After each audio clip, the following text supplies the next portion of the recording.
법정을 뒤흔든 박성재의 폭로. 그 칼끝이 향한 곳은 놀랍게도 국민의힘 원내대표 추경호였습니다. 당선 무효까지 거론되는 이 결정적 한 방의 정체, 과연 무엇일까요? 영상에서 직접 확인하시죠. 영상 시작하기 전 구독 부탁드립니다. 같은 취지로 정원을 거부합니다. 네, 다음 질문하시죠. 증인은 당시 국회가 봉쇄되어 국회의원들이 국회에 출입하지 못하는 상황인 것을 알고 계셨죠? 정원을 거부합니다. 네, 다음 질문하시죠. 증인이 피고인에게 국회가 봉쇄되어 국회의원의 국회 출입이 자유롭지 못하다 이런 사실을 얘기해 주셨습니까? 정원을 거부합니다. 뭐 거부하시는 건 본인이 권리신데 부총리도 하신 적이 있는 걸로 제가 알고 있고, 그리고 원내대표도 하셨고, 뭐 이런 상황이고, 보면 어떻게 보면은 그런 걸 떠나서 좀 뭐 당당한 모습을 보이는 그런 게 있을 수도 있다고 생각하는데, 뭐 끝까지 행사하시겠다면 지금 당연히 보장해 드리는 게 맞는 거고요. 다만 그런 측면에서 뭐 하시고 싶은 이야기는 없습니까? 이렇게. 네, 재판장님께 대단히 송구스럽습니다만은 모두의 말씀드린 상황 그리고 취지로 오늘 정원을 거부하게 되었음을 양해해 주시기 바랍니다. 더 하시고 싶은 말씀 없으시고요? 예, 특별히 없습니다. 국민의힘 의원들이 다 불었다는 거잖아요. 다 불었다는 지금. 거예요. 예. 왜냐하면 김상욱 의원은 어쨌든 이제 민주당으로 이제 왔기 때문에 혹시 뭐 우호적이지 않은 진술을 하더라도 아 그런가 할 수 있을 텐데 들이라고 썼단 말이에요. 네. 다수의 국민의힘 의원들이 예. 나 표결 나 방해받았어. 그때 오락가락 이리로 가라 저리로 가라 해가지고 나 본회의장에 못 들어갔어라고 네. 이야기를 했다라는 거예요. 네. 추경호 원내대표는 제가 제일 명징하게 들었던 말이 본회의장에서 자기 체포동의안이 정치적 탄압이라고 이야기를 할 때 네. 누가 나한테 표결 방해를 받았냐? 어떤 국민의힘 의원들이 그런 얘기를 하냐? 왜냐면 김재섭 의원이나 막 이런 사람들이 나 방해 안 받았는데 그래서 네. 가서 했는데라고 얘기를 했으니까요. 근데 아니었다는 거예요. 왜? 우원식 의장이 12시 1분에 총집결하라고 본회의에 문자 그렇죠. 보냈는데 2분 뒤에 그러니까 진짜 본회의장에 모이면 어떡하지? 당사로 보낸 거예요. 네. 그 2분 뒤에 거기에 대해서 왜 설명을 못 합니까? 그때 한동훈이랑 통화도 해요. 12시 3분에. 네. 그때는 한동훈 뭐라 그랬습니까? 막 본회의장으로 오라고 했을 때란 말이에요. 그러면 이거 큰일 났다라는 인식을 갖고 있고 이거 표결을 어떻게든 막아야 될 텐데 그리고 한덕수와의 통화가 사실 스모킹 건으로 보이는데 영장 청구서를 보더라도 정부 인사들로부터 어쨌든 이 불법성을 전달받았다는 취지로 기재가 돼 있단 네. 말이에요. 그러면 제일 길게 통화한 게 한덕수예요. 7분. 예. 왜냐하면 그 다음에 윤석열이랑 통화를 할 때 2분 통화거든요. 네. 한덕수는 끊임없이 일관되게 얘기한 건 하나가 있어요. 이거 불법 계엄이었고 절차든 실체든 국무회의든 뭐 이런 것도 있지도 않았다. 네. 그걸 전달한 것으로 보여요. 그리고 이런 행동을 한 것으로 보이는 거예요. 이거를 구속하지 않는다 부인하고 있는데 예. 그건 정의가 아닙니다. 이번에 특검의 참고인으로 네, 조사 갔었죠. 받으셨잖아요. 네. 아까 저희가 일부에서 잠깐 이야기를 나눴는데 추경호가 원내대표실에 있으면서 그렇게 혼선을 줬단 말이죠. 추경호와 함께 있었던 국민의힘 의원이 7명이라고 하더라고요. 네. 혹시 누구누구는 좀 아시나요? 그건 잘 모르겠어요. 그건 잘 모르시고. 그러면 의원님, 아니 우리 의장님하고 추경호 원내대표는 통화한 거는 총 2번이 단가요? 2번 했어요. 그러니까 28분에 첫 번째 1시 반으로 정하는 통화였고 네. 38분에 1시로 정하는 네. 합의하는. 그 이후에 이거 가결되고 나서는 연락을 뭐 따로 왔다거나 하시거나 그렇지는 않았나요? 그날은 아니고 여러 날 지나서 여러 날 지나서. 여러 날 지나서 추경호 원내대표가 이제 여러 가지 그 의혹이 네. 제기되고 예. 그럴 때 저를 한번 찾아와서 상황에 대해서 이러저런 설명을 하더라고요. 자기가 무슨 의혹받을 일을 하진 않았다 이렇게 해서 쭉 설명을 그거는 한번 의장님 기억을 왜곡시키려고 했던 거 아닐까요? 근데 이제 내가 그 추경호 원내대표랑 한 거는 딱 2번 통화한 거니까 네. 저는 그거는 뭐 잊을 수 없는. 네, 잊을 수 없는 기억이죠. 그렇군요. 네. 저는 궁금한 게 계엄 해제 의결됐을 때 안도하셨나요? 왜냐면 국민들은 윤석열이 발표를 안 했잖아요. 맞아. 의결이 됐는데도. 와, 한참 그래서 지났죠. 그때 그 심정이 되게 맞습니다. 궁금해요. 그러니까 의결을 했어요. 네. 의결을 했는데 그 공식 의결 시간이 1시 2분이에요? 1시 3분이에요? 1시 1분일 거예요. 1시 1분이에요? 1분이요? 공식 시간은? 공식 시간 제가 2분 아닙니까? 1시 1분일 거예요. 1시 1분입니까? 네. 제가 1시 땡 하는 순간에 해가지고 1분 몇 초쯤 될 거예요. 2분까지 네, 가지 네. 않았을 것 같고. 그렇게 하고 저는 이제 국회를 의결했다고 국회를 해서는 안 되겠다. 네. 우선은 그렇게 생각했죠. 네. 다들 국회의원들 같은 의견이었어요. 거기서 이제 5분 자유 발언을 하자, 의사 진행 발언을 하자 이런 얘기들도 있었는데 저는 제일 중요한 게 국무회의에서 의결이 됐는지 안 됐는지 그게 그렇죠. 이제 중요했죠. 네. 근데 중간에 보고를 받으니까 이건 잘 안 알려진 일인데 네. 계엄군이 나갔잖아요. 네. 제가 이제 계엄 해제하면서 바로 얘기한 게 이제 비상계엄은 무효가 됐습니다. 네. 그러니 국회 이 경내에 들어와 있는 계엄군들은 즉각 국회 경 바깥으로 나가십시오.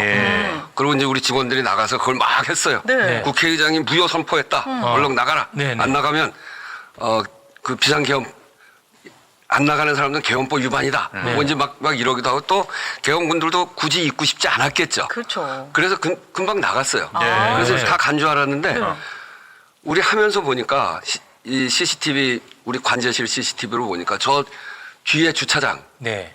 바깥에 숲속의 계엄군들이 숨어 있어? 거기 있었다는 거예요.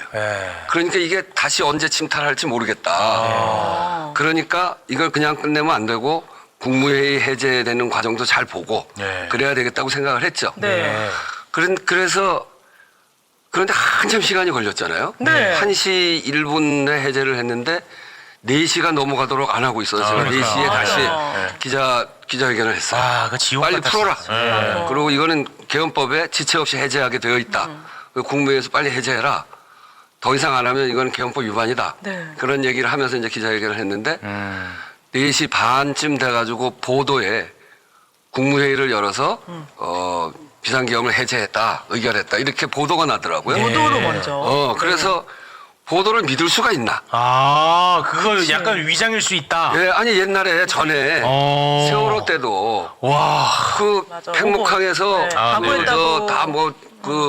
다 구하고 있다. 네. 막 그랬는데 실제로 안 구하고 있었잖아요. 그렇습니다. 그러니까 그런 아주 대규모 보보 때문에 국민들이 얼마나 상처를 받았어요. 근데 이것도 그냥 보도 난 거 보고 해제했구나. 그러고서 이제 정회에 들어갔다거나 아니면 집에 간다거나 그러다 또 잡히면 꼼짝 못 하는 거예요. 맞습니다. 그래서 확인을 하자. 네. 참석한 국무위원한테 누구라도 전화를 하면서 네네. 다 하는데 전화가 다 안 돼요. 한덕수 씨도 안 돼요? 그래서 제가 기다리다가 네. 5시 54분에 한덕수 총리한테 전화를 했어요. 네. 그래서 전화를 받더라고요. 네. 그래서 어떻게 됐습니까? 네. 그랬더니 의장님 죄송합니다. 뭐 막 그래서 죄송한 거 말고 네. 그러니까. 국무회의에서 비상계엄을 해제했습니까? 그랬더니 4시 반쯤 해제했다고 그러더라고요. 그래서 이제 그거 확인하고 그 공개적으로 마이크에다 대고 네, 한덕수 국무총리랑 통화를 했는데 4시 반에 비상계엄을 해제했다고 합니다. 그래서 지금부터 정회로 들어갑시다. 이걸 산회를 하면 만약에 해제는 했는데 2차 계엄을 하면 그날 회의를 못 열어요. 그런 게 또 있어요. 네. 산후에는 쉬는 하루에 거예요? 한 번 뺏지 사례는 아예 그냥 회기를 없애는 거. 회의를 그날 이제 회의를 했다가 산회를 선포합니다 하고 회의를 끝내면 그날 다시 본회의를 못 열어요. 네. 그러니까 그렇게 하면 안 되지. 안 돼, 네. 안 되잖아. 2차 비상계엄하면 즉각도 모여야 돼요. 그렇습니다. 그래서 정회를 하고 야, 쉽지 않다. 그래서 이제 5시 54분에 전화 확인하고 하니까 이제 한 55분, 56분쯤 정회를 하고 그러고 이제 헤어졌죠. 그러고서 생각하니까 저 바깥에도 있고 비상계엄 해제했지만 2차 비상계엄을 할 가능성에 대해서 우리가 걱정하지 않을 수 없잖아요. 네, 맞아요. 그래서 이제 우리 회의를 해서 2차 비상계엄이 있을 경우를 어떻게 대비할 거냐. 그런 고민들을 했죠. 상당히 꼼꼼했던 거야. 그렇게 안 하면 맞아. 박살 나는 거예요. 잡혀가니까. 그 의장님 공간에도 그 해제하고 나서도 있었잖아요. 그 계엄군들이. 그 1시 40분부터 5시 몇 분인가까지 한참 동안 있었어요. 근데 그것도 되게 이상해요. 이상하죠. 거기 와 있었던 사람들 중에 계엄군도 있고 민간인 복장한 사람들도 있어요. 그게 너무 근데 좋다. 민간인 복장이 누구냐? 국방부에다 물어봤더니 그거에 대해서 산불감시요원이라고 그러더라고. 갑자기? 그래서 산불감시 갑자기? 뭐야? 말도 안 되는 거짓말 같은데? 국회의장 앞에 국회의장 공간 앞에서 계엄군하고 같이 있을 택이 있냐. 이거 거짓말. 하여튼 뭐 그래서 지금도 이제 그거 확인 중인데. 그렇습니까?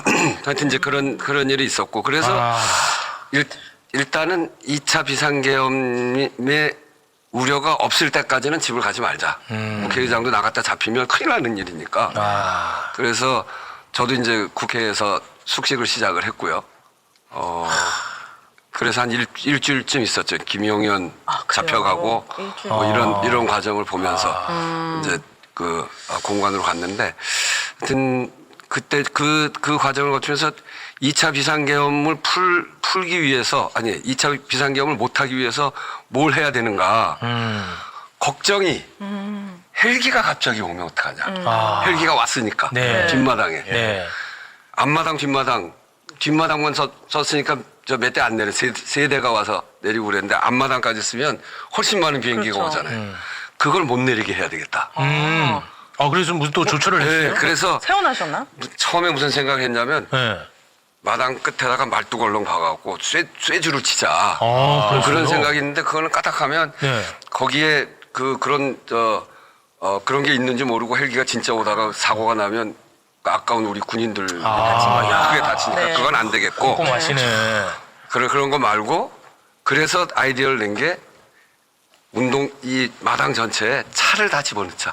그래서 그 국회 잔디밭 있잖아요. 네. 사람도 잘 안 들어가는 아주 잘 키우는 잔디밭에 네. 차를 싹 깔아버렸어요. 와, 그랬어요? 주차장으로. 그래서 버스, 뭐 승용차, 그리고 헬기 못 내리잖아요. 대단하시네. 그래서 앞뒤로 헬기장을 다 깔고, 옥상에도 의자 뭐 이런 거 갖다 놨어요? 집게 갖다 놓은 거 다 갖다 놓고. 와, 진짜 대단하시네. 진짜 와, 진짜 꼼꼼하시다. 꼼꼼하시네.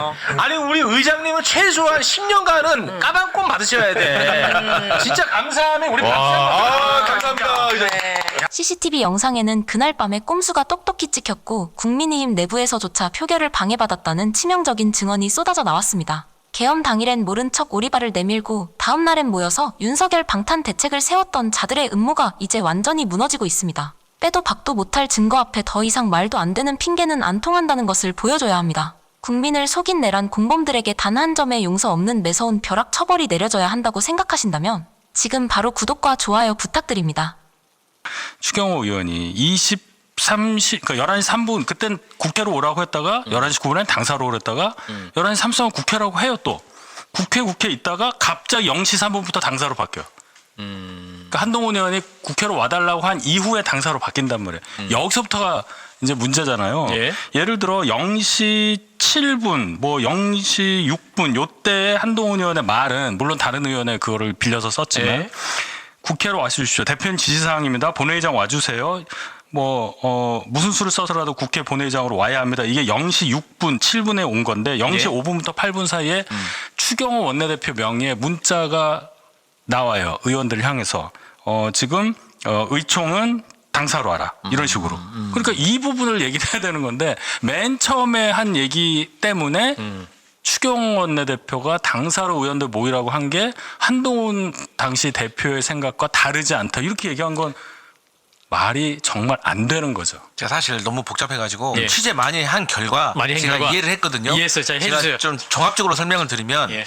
쉽게 말해서 지금 추경호 대구시장의 예. 그 내란 주요 임무 종사자 재판이에요. 그죠. 그리고 안철수 의원은 특검에서 증인으로 불렀어요. 예. 하지만 추경호 대구시장의 변호인이 안철수 의원에게 물어봅니다. 그러니까 당연히 추경호 의원에게 유리한 쪽으로 진술을 이끌어내려고 했을 거예요. 예. 자, 근데 재판부는 지금 추경호 시장을 뭘 의심하고 있냐면, 야, 당대표는 국회로 오라고 했는데 예. 너는 왜 국회에 있으면서 당사로 오라고 했어?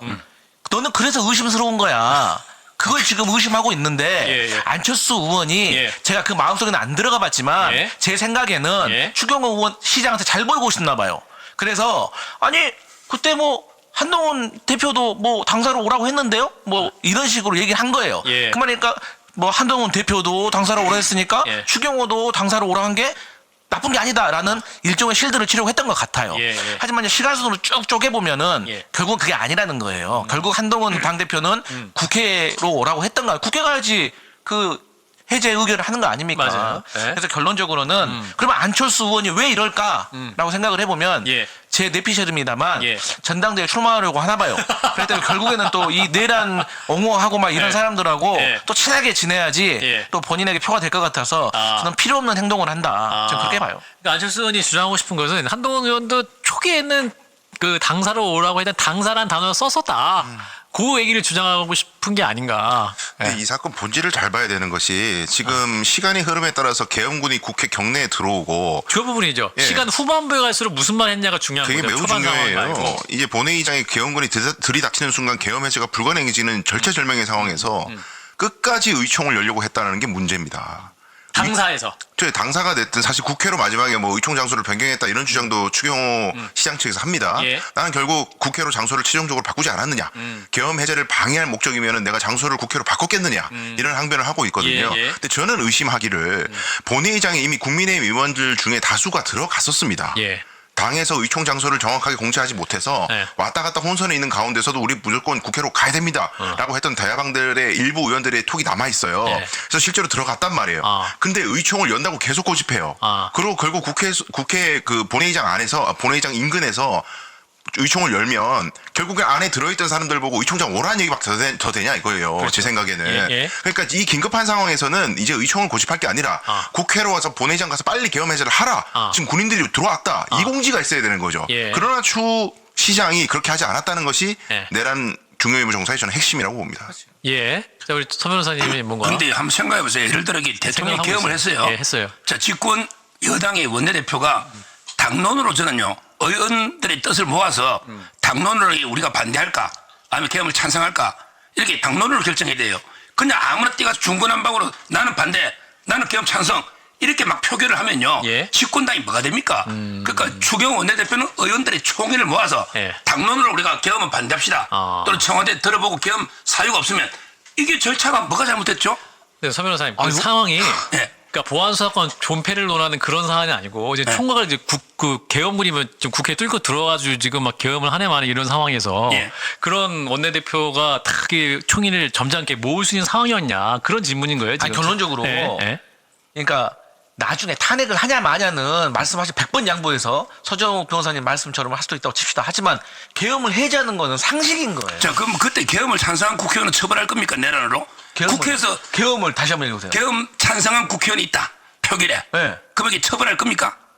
아니, 그거는 국회에서 표결로는 처벌 못 하잖아요. 면책특권이 저는 있잖아요, 이게 뭐 그거. 계엄 잘못된 생각하지만 제 생각에는 집권당이라는 게 있고 당론을 모아서 다 같이 반대하는 게 맞지. 예. 근데 중구난방으로 가서 이게 그냥 나는 찬성 나는 반대 이렇게 표가 막 엇갈리면 아니 집에 불이 났는데 야 일단 모여봐. 그래가지고 빨리 나갈 생각은 안 하고 자 어디로 도망갈까 그렇게 회의해야 됩니다. 근데 한번 생각해. 그 민주당도요. 네. 그때 이재명 대통령이 늦게 들어오고 숲에 숨어 있다가 한 주로 밖에 있다 늦게 들어가 우원식 총리 늦게 표결해서 이미 몇 시간이 지났고요. 네. 김민석은 1초 늦었다면서요. 네. 뭐 강계약을 뭐 성분은 모르겠지만 네, 네, 네. 제 말은 민주당도 재빨리 뛰어가 빨리 한 건 아니잖아요. 오히려 한동훈보다 늦게 왔잖아요. 다. 원래 1시 30분에 계엄 해제 의결을 하자고 추경호 전 원내대표께서 당시에 국회의장에게 요청을 했죠. 끝까지. 그러니까 국회의장이 더 빨리 해야 된다 하다가 기다려준 겁니다. 왜? 국민의힘의 국회의원들의 의결권을 침해할 수가 있기 때문에 절차를 지키기 위해서. 하지만 창문을 깨고 진입을 하니까 어쩔 수 없이 1시 1분에 한 겁니다. 그러니까 예정대로 예. 추경호 원내대표의 요청대로 예정대로 1시 반에 했다면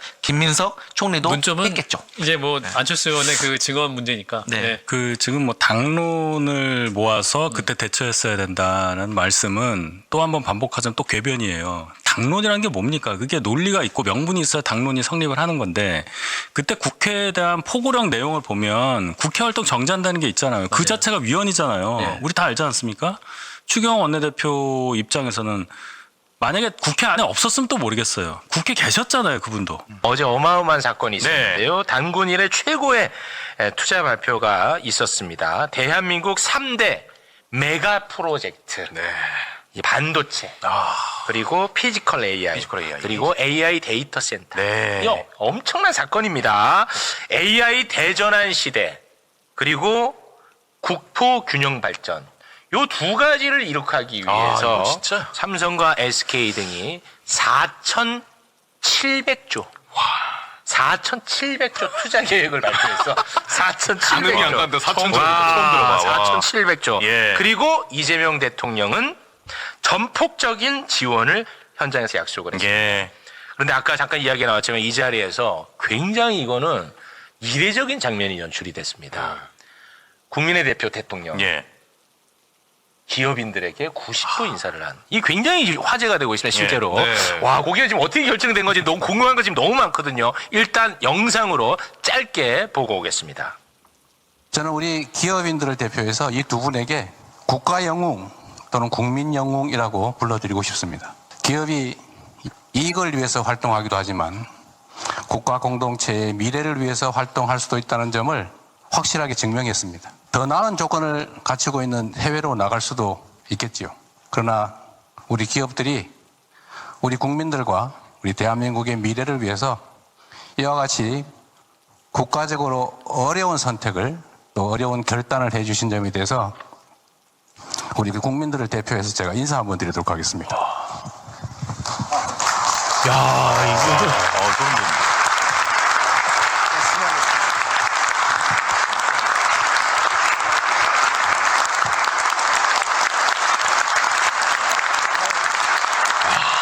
와, 소름 돋는다 이거. 저런 장면 처음 보네요 진짜. 회장들이 죽을 맛이야. 이게 왜 이렇게까지.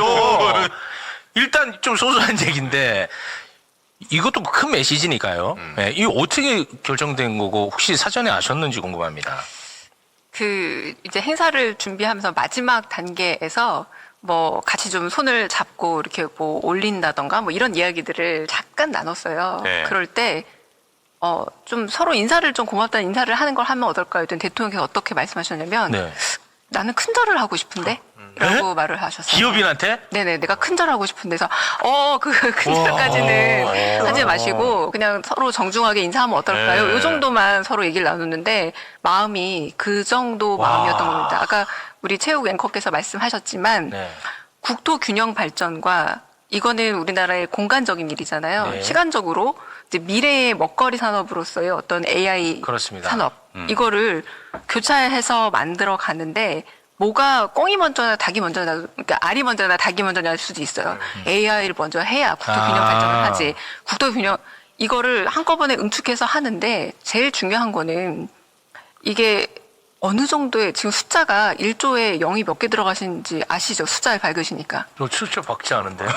12개 들어가더라고요. 1조에 12개가 들어가요. 0이 12개 들어가더라고요. 그러니까 계속해서 김용범 정책실장이 어떤 말을 하셨냐면 네. 지금까지 듣도 보도 못한 숫자가 나올 거다라는 네, 얘기를 했을 때 제가 언론인들한테 조금 죄송한 게 뭐냐면 계속 숫자를 물어보셨어요. 알려달라고, 네. 근데 말할 수 없으니까 입을 닫다 보니 약간은 좀 예측으로 갔거든요. 예. 그래서 최저가 900조였고 최고가 2000조였는데 제가 농담으로 다 틀렸다. 나중에 좀 창피할 거다. 이렇게 농담으로 했었어요. 예. 왜냐하면 언론인들도 짐작을 했지만 이 숫자는 네. 상상을 못한 숫자라는 거죠. 네. 그런데 이 AI가 그럴 수밖에 없는 게 규모의 경제이기도 하고 사실 우리나라에서 좁은 어떤 뭐 지역끼리, 사람끼리, 기업끼리의 경쟁이 아니라 말 그대로 뭐 실리콘밸리랑 경쟁해야 되고 잘 아시다시피 뭐 TSMC, PSMC랑 네, 경쟁해야 되고 이게 전 세계적인 단위에서 경쟁을 하다 보니까 대통령 자주 하시는 말 있어요. 아이 시시하게 더 팍팍 이런 표현 자주 쓰시거든요. 그걸로는 경쟁 안 된다. 그걸로 무슨 뭐 세상이 달라지냐라고 했을 때 이 규모의 경제를 가능하게 한 건 사실은 기업이 그 판단을 신속하게 내려줬다는 거죠. 그리고 뭐가 고마우냐. 나머지 정부가 해야 될 역할들에 있는 뭐 규제라던가 내지 뭐 행정적인 부분, 인프라 이거는 해결해 주겠다라고 하는 그 약속을 서로 믿으니까 그 큰 돈을 투자한 거잖아요. 그렇겠죠. 네. 거기에 대한 감사라고 할 수 있겠죠. 네네. 와. 기업 입장에서도 신뢰가 없으면은 쉽게 결정이 결정 못하지. 왜냐면 네. 그렇습니다. 네. 와. 근데 이제 이게 투자 계획 발표였는데 이게 좀 임기 내에 하는 건지 아니면 임기 끝나고 하는 건지 아니면 하기는 또 진짜로 하는 건지 이런 이제 생각은 가질 수 있잖아요. 거기에 대해서는 어떤 답을 줄 수 있습니까? 지금 최대한 속도를 내서 일단 이 구체적인 모습들을 보여줄 수 있다. 그러니까 그냥 일테면 말로만 하다가 이런 계획이 있다로 끝날 일은 아닌 겁니다. 첫째, 가장 용인에서 지금 진행되고 있는 반도체 클러스터 같은 경우는 기업이 직접 발표도 했잖아요. 확 당겨버리겠다. 속도를 엄청 낸다고 속도를 하던데요. 내겠다라고 말했고 이게 또 가능한 것 중에 하나가 사실은 다른 지역이 기회가 더 있는 이유이기도 한데요. 가령 지금 서남권이라고 부르는 그곳은 광주와 전남이 통합이 돼서 뭐 5조에서 20조 정도 사이에 여력이 생겼거든요. 맞아요. 긍정적으로. 그래서 거기에 간 것도 크단 말이에요. 그 얘기인즉슨 뭔가 준비만 되면은 다른 곳에서조차도 동시다발적으로 더 갈 수 있다라는 얘기이기도 하고, 이걸 막연하게 뭐 100년 대계 이렇게 먼 미래가 아니라 정말 이 되게 중요한 세계와의 경쟁이라고 제가 말씀을 드린 이유는 뭐냐면 속도도 매우 중요하거든요. 예. 그래서 정말 짧은 시간 안에 많은 결실들을 낼 수 있는 방향으로 가게 될 겁니다. 아, 그렇습니다. 네. 임기 내로 그럼 정리하겠습니다. 저희는. 임기 내에 결실이 있을 겁니다. 그러니까 임기 내. 전체 다 결실을 다 맺는다라기보다 임기 내부터도 결실을 볼 수 있을 겁니다. 임기 내. 네. 야, 너 축구 얘기할 때마다 이 얘기야. 네. 임기 내야. 이게 핵심이야. 전체 가치가 전부 다 완성이란 말씀은 안 드렸습니다. 좀 과장 좀 하죠. 눈에 보이는 뭔가가 있을 네, 거다. 점점점 눈에 보이는 증가와 그 변화는 분명히 보일 거라는 걸 말씀드립니다. 와, 진짜 되네. 저희가 이 관련해 가지고는 다룰 내용이 굉장히 또 많습니다. 뭐 기술적으로 다뤄야 될 부분이 많기 때문에 그런 부분은 저희가 또 목요일에 준비가 되어 있으니까 기대해 주시면 좋을 것 같은데, 이게 지금 국민의힘은 이거를 환영해야 될 거 아니야. 국민의힘이 무슨 뭐 외국인들이 아니고 대한민국 사람들이니까 그렇잖아요. 그런데 이것을 맹비난하고 있습니다. 그만큼 이게 좋긴 좋은가 봐. 그러니까 원래 좋으면 더 비난하잖아. 맹비난을 하고 있는데 그걸 저희가 일부만 영상으로 좀 추려봤거든요. 우리 대변인님께서 좀 잘 봐주시고 요거를 팩트로 좀 바로 잡아주시면 좋을 것 같습니다. 함께 보겠습니다. 우리 경제의 버팀목인 반도체 산업을 호남에 보내겠다고 합니다. 수백조 원을 투자해야 하는 기업의 사활이 걸린 프로젝트입니다. 용수, 전기, 인력 등 제반 여건을 기업이 검토해서 결정할 문제입니다. 그런데 대통령이 직접 네가 가라 호남을 압박하고 있습니다. 이재명 대통령은 공직자들의 설득 요청에 따라 CEO들이 결단한 것이라고 하면서 직권남용이나 강요 지시가 아니라 행정 지도라고 말했습니다. 이는 논란의 본질을 흐리는 말장난인가 동시에 공장의 입지가 정부의 간섭과 개입으로 결정된 것임을 자인한 관치 개입 자백 발언입니다. 이것은 지역 균형 발전이 아니고 지역 차별 발전입니다. 국가 균형 발전이라는 이름을 달고 있지만 그 내용과 과정은 오히려 지역 간 갈등과 불신을 키우는 국가 균열 발전에 가깝습니다. 정권의 이해관계나 정치적 고려가 개입할 영역이 결코 아닙니다. 정말 굉장히 충격적인 반응인데, 뭐 기업을 비틀어 가지고 호남으로 보냈다는 얘기야. 그러니까 직권 남용이고 지역 차별이고 뭐 그렇다는 건데, 우리 대변인님께서 요거 조금 정리를 한번 해주시죠. 가장 제가 드리고 싶은 말씀은, 기업이 투자를 하는데 아무리 비튼다고 그렇게 손해 보는 일을 당연하죠. 당신이 직접 나서서 하는 일은 없다라는 거고요. 오늘 국무회의에서 대통령님이 좀 재밌는 말을 해서 검색어에 올라간 말이 조족지혈이라는 게 검색어에 올라가기도 했는데, 역사적으로도 누적된 다른 지역의 투자들을 다 합쳐본다면 이건 세 발의 비다. 이건 그렇게 많지 않다. 근데 또 이런 말씀도 하셨어요. 예전에 김대중 대통령께서 당선되셨을 때 어떤 말씀을 하셨냐면, 그때 막 IMF 때문에 저희가 혼란스러운 시기였잖아요. 나를 이 중요한 시기에 쓰기 위해서 운명이 좀 더디 나에게 기회를 준 모양이다라는 말씀이 제가 너무 기억에 남았어요. 저는 호남에도 같은 말을 하고 싶습니다. 가령 지금 지대를 지출해서 이런 파운드리 공장이라든가 그 펩 시설들을 만들어야 하는데, 제가 단적으로 예를 들어볼게요. 굉장히 과밀하고 비싼 도쿄나 홍콩 같은데 갈 수 있겠습니까? 절대 못 가죠. 하지만 우리가 다른 조금 더 우리가 활용할 수 있는 공간이 많이 있는 그런 나라들을 눈여겨 보잖아요. 뭐 가령 뭐 베트남이라도 아직 좀 더 여유가 있는 공간들을 보는 이유는 왜예요? 거기서 훨씬 더 여유가 있기 때문에 우리가 그럴 만한 여러 가지 지대 구입이라던가 그런 부분에서 투자 여건이 마련이 되는 거죠. 되려 이 조족지혈로 지금까지 조금은 외면당했던 게 어쩌면 여기여야만 하는 지금 필연적 이유가 되기도 합니다. 그렇습니다. 생각해보세요. 용인만 하더라도 굉장히 늦어진 이유 중에 하나가 그런 부지 마련도 쉽지가 않았던 거고요.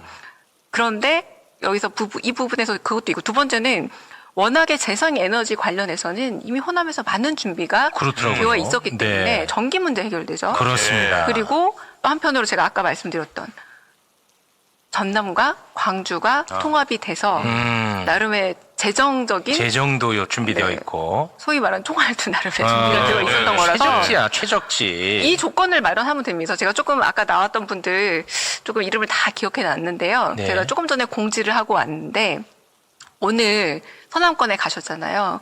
곧 있으면 충청권에 직접 가시거든요. 누가요? 대통령께서. 아, 네. 그래서 이 발표를 좀 세부 사항을 더 하게 됩니다. 그리고 영남권도 가게 될 거예요. 네. 오늘 그 아까 봤던 분들 중에 몇 분이나 오나 아. 한번 보겠습니다. 왜냐하면 예. 적극적인 또 지원 의사와 또 나름대로의 그런 통합 의사 그리고 행정적인 여지를 보여주면 1차거든요.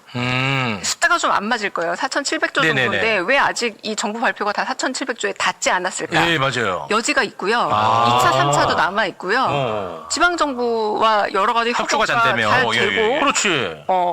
오시나 안 오시나 보고. 아니 그 약간 네. 약간 농 비슷하게 말씀하셨지만, 네. 아니 당연히 협조가 잘 돼야 사업이 추진이 되죠. 그렇죠. 네, 그런 부분에서 네. 더 마련하고 더 준비하시면 충분히 다른 지역에 지금 여전히 기회가 남아 있다는 말씀드리겠습니다. 아 최적지야. 부지, 그렇죠. 에너지. 그리고 이제 물인데 조선일보는 이 물이 많이 필요한데 지금 호남에는 물이 없다고 또 난리를 쳤어요. 조선일보가. 네. 근데 이것과 관련해서 어제 수재원 공사 사장이 이걸 또 깔끔하게 정리해서 이야기를 하더라고요. 네. 그거를 우리 또 조선일보에게 한번 바쳐봅니다. 함께 보겠습니다. 저희들이 서남권에 확보하고 있는 댐 중에서 현재 여유량하고 일부 조정량을 하면 40만 톤에서 50만 톤 정도 됩니다. 현재 상태로? 예, 현재 상태로 저희 수자원공사만 단독으로 공급할 수 있는 물량이, 그리고 타 기관, 그러니까 지자체가 가지고 있는 댐, 그리고 발전용 댐, 그리고 농업용 댐을 활용을 하면 충분히 30만 톤 이상 활용이 가능합니다. 또 하수 제용만 해도 광주 하수 처리장이 60만 톤 일일 되거든요. 그 중에서도 충분히 확보할 수 있는 물량이 있고요. 그리고 필요하면 기후부하고 협의해서 댐 증고를 일부 하면 또 추가 여유량을 확보할 수가 있습니다. 그래서 이 자리에서 분명히 말씀드리지만 서남권의 용수 공급에는 차질이 없도록 하겠다. 대통령님 계신 데서 말씀을 드리는데, 용수 문제는 수자원공사가 확실히 해결할 테니 용수 문제는 걱정을 하시 마셔라, 이런 말씀을 드리고 싶습니다. 깔끔하게 정리돼. 요거 짜고 한 거 아닙니다. 즉흥적으로 기회 발언권 기회 받고 즉흥적으로 나오는 겁니다. 네. 요거는 뭐 사실 부연할 것도 없을 것 같은데. 부연할 거 없고요. 그렇죠. 네. 그런데 아까 우리 말했잖아요. 이거 좀 흠잡기가 어려워. 그래서 지금 경제 6.29 선언 아니냐라는 지금 커뮤니티에 말이 돌고 있고, 그 6.29 선언으로 완전히 민주화가 바뀌었던 것처럼 요번 이 발표로 인해서 한국의 미래 먹거리라든가 미래가 바뀔 것 같은 정말 아주 중요한 퀀텀 모먼트다라고 하는 의미에서 그런 이름이 붙었는데, 그러다 보니 이제 반대 논리로서 이제 요거 제가 비서실장 말을 조금 인용을 할게요. 사실은 특정 언론사를 지칭하긴 했습니다만 보수 언론의 프레임이다라는 표현을 썼거든요. 그러니까 뭐든 좀 반대하고 싶고 한편으로는 좀 발목 잡고 싶은 말씀이긴 한데 좀 수자원공사 사장의 말을 좀 믿어야 되지 않을까 싶습니다. 네. 그러니까 이렇게 지금 과도한 비난이 계속 이어지다 보니까 이재명 대통령이 이 과도한 비판, 이건 좀 아니지 않느냐 하는 차원에서 SNS를 하나 올렸어요. 네, 그거 잠깐 좀 띄워주시겠습니까? 네, 부처 눈에는 부처가 보이고 돼지 눈에는 돼지가 보이는 법입니다. 내가 생각하고 행동하는 것처럼 타인도 그럴 것이라고 생각하는 경우가 많습니다. 네, 이것과 관련해 가지고 요거는 존재하는 현상이니까 요거는 조금 말씀을 좀 확인을 하고 가도록 하겠습니다. 유시민 작가에 대한 비판으로 해석하는 분들이 있어서. 많더라고요. 근데 아니라고 청와대가 입장을 냈거든요. 예. 요거는 그래도 또 어렵게 나와주셨으니까 우리 수석 대변인님의 말씀으로 한번 또 다시 그 공지 제가 썼습니다. 그러니까요. 제가 저 써서 봤어요. 네.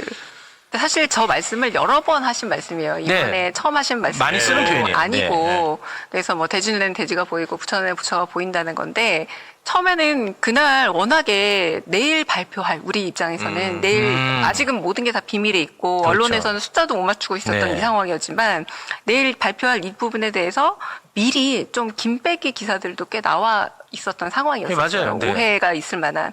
그래서 그 바로 직전에 또 모 언론에 기사를 하나 대통령께서 걸어놓은 것도 있었고, 그래서 그 부분에 대해서 이제 바로 이제 요 글을 올리고 나머지 6개를 거의 관련된 걸로 맞아요. 올렸거든요. 예. 이제 그럼에도 불구하고 워낙에 좀 마음 아프지만 그 함께 모든 한 방향을 봤던 분들 사이에 오해가 있다 보니까 좀 안 좋아요. 상징적인 말이다 보니까 상징은 또 한편으로는 또 해석의 자유가 있는 거잖아요. 예. 그래서 제가 조금 서둘러서 이건 그런 의미가 아니다. 그리고 저로서 얼마나 답답했겠어요. 내일 이게 뚜껑이 열리면 완전 다른 얘기가 제가 설명할 필요도 없을 텐데 뚜껑을 열기 전이라 아직 개봉은 못 하겠고 이제 설명은 잘 못 드리겠지만 그럼에도 불구하고 이거는 곧 있게 될 여러 가지 AI와 관련된 투자에 대한 이야기니 오해를 하지 않았으면 좋겠다라고 제가 직접 공지를 내게 된 거죠. 네.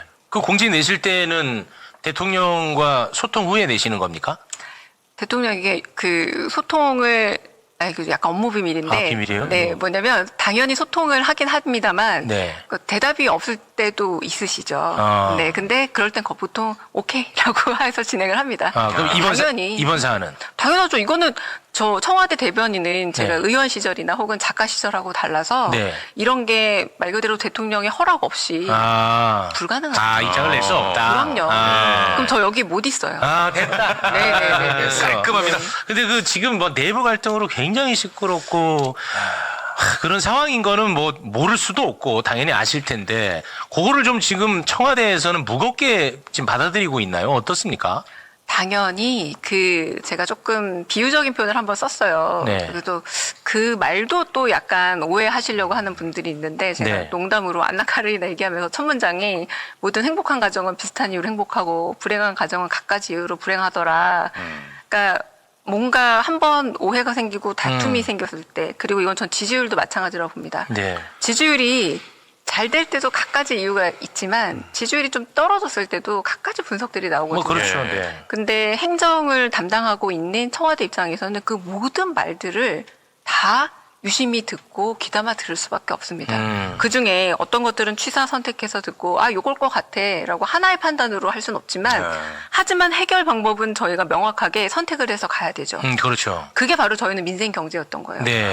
그래도 이 복잡다단한 와중에서 일하는 정부로서 일을 잘해 나가서 결국 대한민국의 미래와 그리고 균형 발전의 모습을 보여주고 그래서 조금 다친 마음도 다시 열고, 그리고 또 화난 마음도 다시 달래고, 이런 모든 것들은 결국은 우리 하는 말이잖아요. 본업 존잘. 본업을 잘해서 결국은 우리는 뚜벅뚜벅 조금 늦은 걸음이지만 갈 수밖에 없겠다라고 선택을 해서 이번 주 내내가 제가 아까 말씀드렸죠. 대통령이요.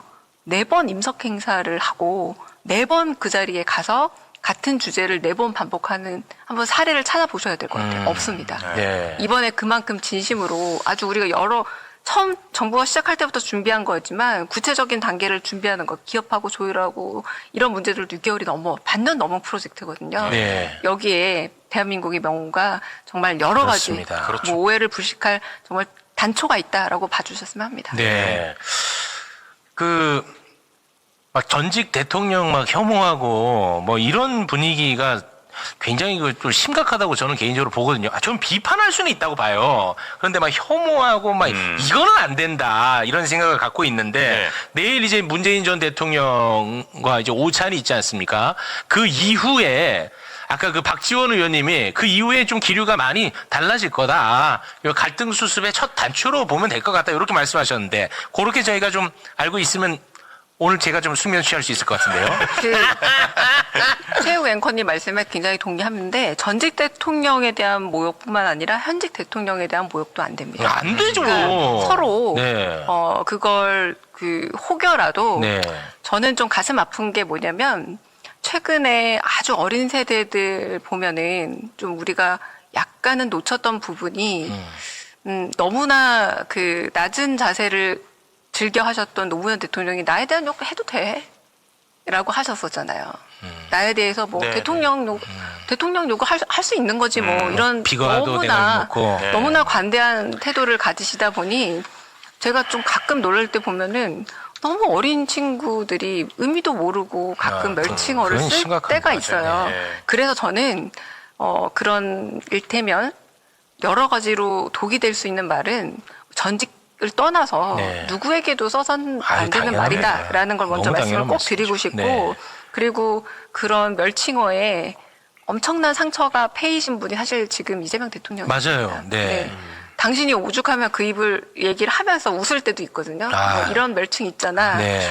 우리가 다 지켜봤잖아. 그런 부분에 가장 큰 상처가 있으신 분이기도 하고요. 맞아요. 네. 그래서 내일은 사실상 세상에 존재하고 있는 여러 뭐 상처들도 있고 뭐 어떤 갈등들도 있겠지만 매우 상징적인 부분으로 해소되는 아주 마법 같은 순간들이 있거든요. 네네. 그러니까 기대하고 있는 부분들이 많이 있을 거라 생각하고 네.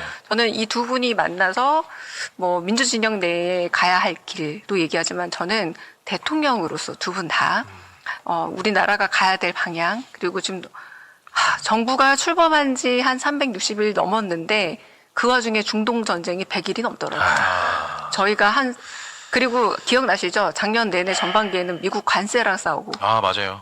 그리고 중동 전쟁이랑 싸우고 녹록치가 않습니다. 맞아, 이 맞아. 녹록치 않은 상황에 대해서 저는 두 분이 경험과 그리고 또 한편 성찰을 나누는 네. 그래서 결국은 대한민국 국민에게 되게 도움이 되는 시간이 되지 않을까 싶습니다. 네, 알겠습니다. 곽종근 특전사령관이 국회에서 증언을 했었죠. 12월 4일 10시 30분에서 10시 40분 사이 윤석열이 직접 전화해서 지금 의결 정족수 아직 안 채워진 것 같다. 빨리 문을 깨부수고 들어가서 안에 있는 인원들을 끄집어내라. 라고 윤석열이가 직접 지시를 했다는 거예요. 그런데 과연 10시 30분에서 10시 40분 사이 대체 윤석열이가 의결 정족수가 채워지지 않았던 사실을 어떻게 알았을까? 이게 저의 핵심 궁금증이었잖아요. 처음부터 그랬지. 진짜 처음부터 얘기했잖아.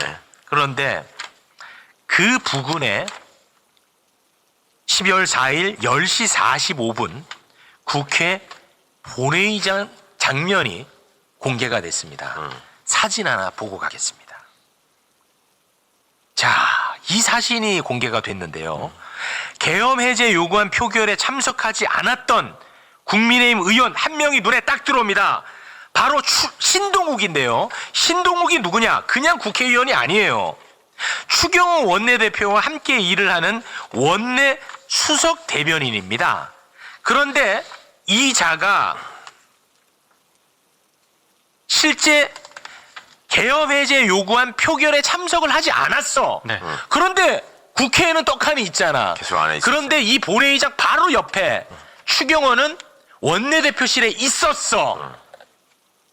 그러니까 신동욱이가 카운팅해가지고 숫자세로 들어온 거죠. 추경호한테 보고했던 것 아닌가? 이런 의심이 되는 거예요. 합리적인 의심이죠. 당시 비슷한 시각에 있었던 의원들이 신성범, 박수민, 주진우 의원 이런 의원들이 있었는데 이분들은 다 투표에 참여했거든요. 네. 근데 신동욱 의원은 불참했습니다. 그러니까 더 의심을 받는 거죠. 신동욱이 그냥 국회의원이 아니라 원내 수석 대변인. 맞습니다. 그러니까 추경호와 소통하는 사람, 함께 호흡하는 사람인 거야. 근데 하필이면 바로 옆에 추경호 있었고 이 사람은 표결에 참석 안 했고 근데 45분 봤더니 있고 어떻게 할 거예요? 그러게 말이에요. 자, 그리고 이걸 다시 그러면 재구성을 한번 해볼게요. 자, 윤석열이 10시 30분에 계엄 선포를 합니다. 그 직후 국민의힘 의원들이 들어가 있는 텔레그램 방도 난리가 났더라고. 이번에 이게 공개가 됐거든요. 그 텔레그램을 잠깐 올려주시겠습니까? 이걸 봤더니 국민의힘 의원들도 난리가 난 거야. 야, 우리 본회의장 가야 되는 거 아니냐. 이 계엄은 말도 안 됩니다. 이거 지도부가 빨리 나서서 이거 진화해야 됩니다. 우리 이거 빨리 국회 가가지고 이거 빨리 중단시켜야 됩니다. 난리 났어. 그런데 추경호 원내대표는 여기에서 말을 한마디도 안 해. 맞습니다.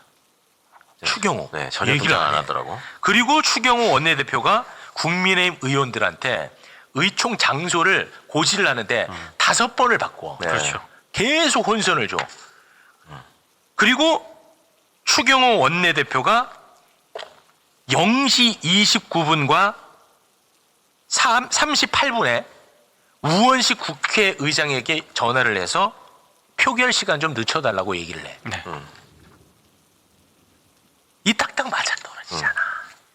어떻게 할 거예요? 나는 이제는 이 추경호 큰일 난 것 같은데. 아니 그러니까 추경호 의원이 지금까지 계속 몰랐다는 거 아니에요? 네. 사전에 개헌 몰랐다. 개헌 발동을 몰랐다는 거 아니에요? 어떻게 할 거야? 큰일 났어. 그럼 윤회 입장에서 돌아가 봐.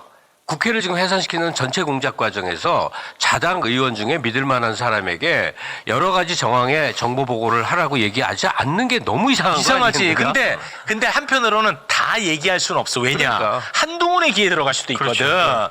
그렇기 때문에 보안은 지키면서 누군가에는 반드시 얘기를 했어야 되지 않겠습니까? 그러니까 이 내란의 공동 정범 가운데 국힘 의원들을 빼놓을 수는 없는 거예요. 핵심이기 때문에 국회 해산이. 네. 근데 추경호가 가장 이제 의심스러운데 추경호조차도 단독으로 행동할 수가 없다고.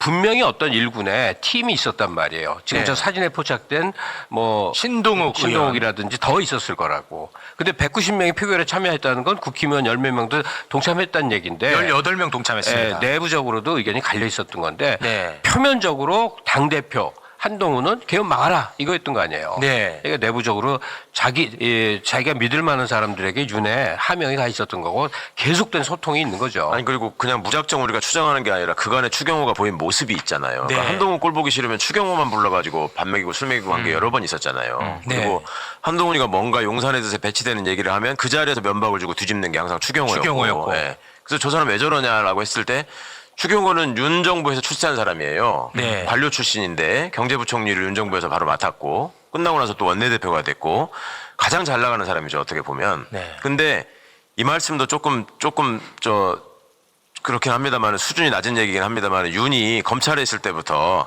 학벌을 되게 따지거든요. 올해 제가 서울대 나왔다고. 근데 추경호가 고대 경영학과 출신이에요. 그런데 TK라는 이유만으로 윤의 신뢰를 산 것 같아. 여기는 믿을 만하다. 그리고 일을 시켜보니까 시키는 대로 하더라. 그다음에 신동욱이라는 사람은 족보에 TV조선 앵커를 달고 있잖아요. 그러니까 합이 맞았을 수 있고 이게 참 불행한 일이긴 한데 이분들이 의심을 받아도 충분할 만한 행동을 그 전에 해왔고 그 간에 출세해가는 과정에서 윤과의 관계가 남다리를 낳기 때문에 이거는 본인들이 분명히 해명해야 될 일이라고 생각합니다. 본인이 해명할 일이 아니라 수사를 받아야 돼요. 수사 가야지. 그러니까 이거는. 수사 과정에서. 예. 그리고 개헌 당일에 최강욱 의원 눈에 들어왔던 게 윤석열이가 이발을 하고 나왔고 추경호도 개헌 당일에 이발을 했고. 놀랍네요. 지금 이분 지금 수사받고 있지 않습니까? 피의자 신분 아닙니까? 방패막이로 사고하는 것 같은데요, 출마를. 근데 그때 이제 영장 기각되면서 아마 뭐 구속영장? 자신감이 좀 붙은 것 같고 뭐 네. 이대로 그냥 유야무야 되겠다라는 판단하는 것 같고 뭐 그동안에도 대구시장 뭐 나온다라는 썰은 좀 있었기 그렇죠. 때문에 아마 좀 빠르게 좀 치고 나간 거 아니냐 싶습니다. 그러니까 결국에는 방패막이로 자기의 범죄 사실을 좀 그런 방어하는 의도가 있어 방패막이로 출마를 강행하는데 대구 시민들이 어떤 선택? 진짜 대구 시민들께서 현명한 선택 해주셔야 된다고 보고 집단지성을 발휘해줘야 되는 거예요. 대구가 대한민국의 섬처럼 고립돼서는 안 돼요. 정치적으로 그러면 안 되는 겁니다. 이 부분과 관련해서 이 국민의힘을 지지한다고 그런 게 아니고요. 네. 추경호 원내대표가 계엄의 당일 밤에 어떤 행동을 했는지 이게 범죄로 되는지 안 되는지는 이미 이제 기소로 판가름이 나겠지만 이건 부적절한 거예요. 이건 있을 수 없는 행동이에요. 정치인으로서 이런 정치를 하는 사람은 정치권에 있어서 저는 안 된다고 생각합니다. 그런 걸 대구 시민들이 바로잡아 주셔야 된다는 생각이 근데 듭니다. 출마 선언을 지금 한 거에 대해서는 상당히 이르게 지금 치고 나온 그렇죠. 건데 뭐 추경호 원내대표가 뭐 인지도 높이려고 그런 건 아닐 거고 아마 앞으로 추가적으로 이어질 뭐 수사 과정에 있어서 본인의 핑계거리 하나를 그렇죠. 또 만들어야 되니까 또 저런 좀 비열한 이런 행동들을 이어가는 것 같고 하여튼 정말 국민들께서 더 관심 가지셔가지고 이 내란의 밤에 대해서는 우리가 끝까지 규명하고 특히나 국민의힘 안에서 있었던 부분들 뭐 선거에 대한 거나 또 내란과 관련된 부분들은 그건 시효가 없다고 저는 봅니다. 네. 끝까지 저는 추궁해서 책임 물리는 쪽으로 우리 해야 된다는 생각이 들어요. 그러니까 결국에는 불출석 사유를 만들기 위한 술수 아닙니까? 술수죠. 네, 이게. 전략이죠. 나 이거 뭐 선거운동, 네, 정치 대구에 탄압이야, 가가지고 이렇게. 정치 탄압이야. 나 대구 가서 선거운동 해야 돼. 뭐 누구 만나야 돼. 미팅 계획 있어. 뭐 이런 거. 그러니까 불출석 사유. 이렇게 되면 뭐 그냥 유야무야 실종될 수 있기 때문에 이제 그런 방법을 선택하는 거다. 근데 과거에 많이 있었어요. 이런 게. 근데 더 이상 그런 것들이 통용되지 못하도록 특히 내란과 관련해서는 절대 그런 일이 없도록 확실하게 단죄해야 된다. 그래야 우리가 반민특위의 그 교훈을 제대로 알고 우리 대에 반드시 내란을 종식하자라는 게 작년 이맘때 9월였습니다. 근데 그때와 또 다른 상황이 펼쳐지고 있고 이렇게 특검의 수사 결과 발표가 너무 황당해가지고 이렇게 그냥 유야무야 될 거라면 그 돈 쳐들여가지고 왜 우리가 특검을 한 건가? 쳐들여. 아, 죄송합니다. 이거가 너무 격앙돼가지고 화가 나시니까. 이렇게 왜 우리 국민 피 같은 국민 세금을 이렇게 써야 되냐? 이 돈을 왜 여기다 써야 되냐라는 생각이 좀 드는 거고. 그럼 2차 특검 해가지고 제대로 안 되면 또 3차 특검 해야 되겠나? 그 돈 또 써야 되겠나? 이렇게 생각이 좀 되는 겁니다. 맡은 바 책임을 다한다는 게 얼마나 중요한데. 근데 저는요, 돈도 돈인데 제가 아까 초반에 좀 분노가 나는 이유가 오늘 완전 분노 폭발. 아니 정말 극대노 신인규. 아니 시청자분들의 마음으로 제가 지금 여기 서 있으면서 그런 생각이 드는 거고. 네. 아니 이게 뭐 돈 들여서 돈 아까운 것도 당연히 화가 나죠. 근데 더 국민들이 화가 나는 건 뭐냐면은 오히려 이게 추경호 등등등 이 범죄 혐의자들에 대해서 지금 특검이 면죄부를 주는 것과 똑같아요. 근데 면죄부를 주게 되면은요, 그 다음이 문제인 게 아까 반민특위 얘기했잖아요. 반민특위 실패하고 나서 대한민국이 어떻게 됐습니까?